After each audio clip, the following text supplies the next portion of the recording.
kata Nabi SAW, puasa itu semua amal ibadahnya anak Adam sudah ditentukan kadar pahalanya. Bisa 10 sampai 700 kali lipat. Kecuali puasa, karena dia milikku dan aku akan membalas secara langsung, kata Allah, karena dia meninggalkan syahwatnya, makanannya, minumannya karena aku. Apa makna di sini teman-teman sekalian? Semua amal ibadah anak Adam, sholatnya, bakti sama orang tuanya, haji, jihadnya, sudah ditentukan kadar pahalanya 10 sampai 700 kali lipat. Artinya beda pahalanya antara orang, misal antum mau sedekah, keluar dari rumah, membawa uang, kalau di Indonesia saya bahasakan, mungkin di sini real, rupiah misalnya, kita ambil uang yang paling besar 100.000, uang yang paling bersih, bahkan tidak ada leceknya sedikit pun. Kemudian kita taruh di kantong kita di sebelah kanan, niat untuk sedekahkan. Dengan uang yang sudah lecek atau sudah agak tua ditaruh kantong kiri untuk kita belanja. Ini beda pahalanya dengan orang yang uangnya tercampur. Kalau ada orang miskin yang minta, dia tinggal tarik, mau lecek, mau baru, mau tua, dikasih aja, tanpa juga melihat nilainya besar atau kecil. Akan beda pahala. Ada kemasan yang positif di sini. Beda pahalanya antara orang yang terbangun tengah malam jam 3, lalu dia sholat tahajud tanpa diprogramkan. Beda dengan orang yang dari sebelum tidur sudah niat mau sholat malam, sudah bunyikan jam beker, pada saat bangun juga sebelum tidur dia sudah siapkan sejadah dengan dibubuhi minyak wangi. Mungkin kalau akhwat kita mau kenahnya dengan bersih, ikhwat kita kopiahnya dengan bajunya bersih. Seperti Abu Hanifah rahimahullah, setiap malam kalau mau sholat tahajud beliau selalu pakai baju baru. Setiap hari baju baru. Rahimahullah. Jadi karena ingin bertemu dengan Allah. Seperti kalau kita ketemu dengan raja atau presiden, kita akan pilih baju yang terbaik. Maka ini dilakukan oleh Abu Hanifah rahimahullah. Maka dia berusaha untuk menggunakan pakaian yang terbaiknya. Kemudian mungkin sebelum dia sholat malam dia mandi dulu, dia minum teh hangat.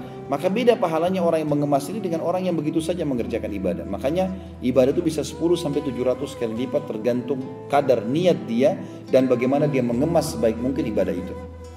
Kecuali puasa di atas 700 kali lipat. Karena kata Nabi SAW, kecuali puasa. Karena Allah berfirman, dia milikku dan aku akan membalas langsung, sebab dia meninggalkan syahwatnya, makanan, minuman karena aku. Lalu Allah berkata, untuk orang puasa aku janjikan 2 kegembiraan. Pada saat dia buka puasa dan pada saat dia bertemu dengan Tuhannya Allah. Apa makna di sini kegembiraan pada saat buka puasa, teman-teman? Ulama hadis mengatakan ada 3 makna di sini. Yang pertama, gembira karena haus dan laparnya hilang. Ini sudah umum. Yang kedua, kegembiraan yang didapatkan adalah karena dia berhasil mengalahkan syaitan yang dari sebelum sahur sampai menjelang buka puasa berapa detik menggoda dia untuk mengurangi kadar pahala atau membatalkan puasanya. Begitu dia azan maghrib, dia berarti dia sudah menang. Seperti orang kalau lomba lari sudah sampai garis finish, musuhnya nggak bisa buat apa-apa lagi. Ini kegembiraan pada saat buka puasa. Dan yang ketiga adalah kegembiraan karena dia bisa melipat gandakan pahala dengan membuka puasakan orang lain. Sebagaimana akan kita jelaskan nanti. Itu kegembiraan. Jadi satu hari kita bisa dapat pahala 50 pahala puasa, 100 pahala puasa, 1.000.000 pahala puasa. Tergantung antum mau berapa banyak. Tinggal buka puasakan orang. Ya, gitu. Maka kita akan panen pahala. Maka pada saat buka puasa kita akan gembira di sini orang-orang beriman karena dia akan panen pahala dia dan pahala orang yang dibuka puasakan. Sementara kegembiraan yang kedua adalah pada saat bertemu dengan Allah, artinya dia akan masuk ke dalam surga. Dan penutupan hadis, dan bau mulutnya orang yang puasa lebih wangi di sisi Allah daripada bau kasturi. Apa maknanya kalimat ini teman-teman sekalian? Tahu kasturi ya? Di sini pasti ada. Minyak kasturi biasanya mahal sekali ya, kalau yang asli itu. Tapi perlu digarisbawahi juga tidak semua orang suka baunya kalau yang buatan manusia yang ada di dunia. Lalu kenapa penggunaan kalimat kasturi di sini? Jawabannya hampir mirip dengan di surah Ar-Rahman disebutkan di surga akan ada kurma, ada anggur, ya, ada delima. Dalam surah Al-Waqiah ada pisang disebutkan. Ini kata ulama adalah hal-hal yang sama namanya dengan di dunia, tapi beda bentuk, beda aroma, beda cita rasa.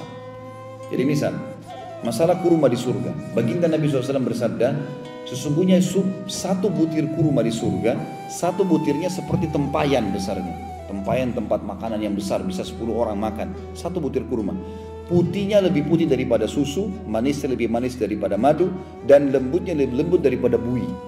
Tidak akan pernah kita temukan di dunia ada kurma seperti ini. Warnanya putih, lebih putih dari susu. Yang kita tahu adalah coklat, hijau, merah. Tapi putih nggak akan pernah ada kurma putih. Dan rasanya lebih manis daripada madu dan lebih lembut daripada buih. Tapi seperti itulah. Makanya kata ulama yang disebutkan di surga adalah sama dari sisi nama dengan dunia tapi beda dari sisi bentuk, aroma dan cita rasa. Begitu juga dengan kasturi. Kasturi surga beda teman-teman sekalian dengan kasturi dunia. Banyak sering digunakan kalimat ini ya, seperti misalnya selain bau mulutnya orang yang puasa di sisi Allah lebih wangi dari bau kasturi, juga ada hadis tentang orang yang mati syahid.